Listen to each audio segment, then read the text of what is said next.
EasyFairs järjestää vuosittain Pohjoismaissa noin 30 tapahtumaa, ammattitapahtumaa, ja niistä tänä vuonna on Suomessa 6 kappaletta.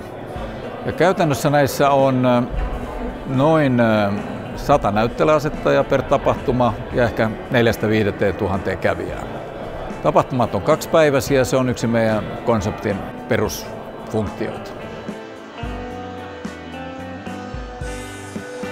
Suurin syy, minkä takia tänne tietysti tullaan, että saadaan niitä kullanarvoisia uusia kontakteja, jotka sitten oikeastikin realisoituu tulevaisuudessa, että saadaan pitkiäkin asiakassuhteita sitten alulle täällä myymälämessuilla.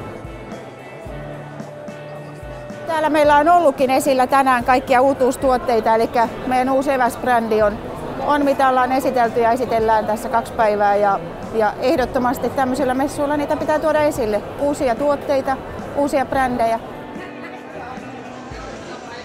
EasyFairs on aivan loistava yhteistyökumppani. On helppo tulla tänne ja alkaa tekemään vaan työtä. Meidän tapahtumissa lähdetään siitä, että näyttelijät ei lähtökohtaisesti rakenna mitään, vaan heillä on kaikki valmiina täällä. He lähinnä sisustavat osastonsa ja sitä kautta niin kustannukset pysyy kurissa ja toisaalta tämä 2-päiväisyys auttaa siinä.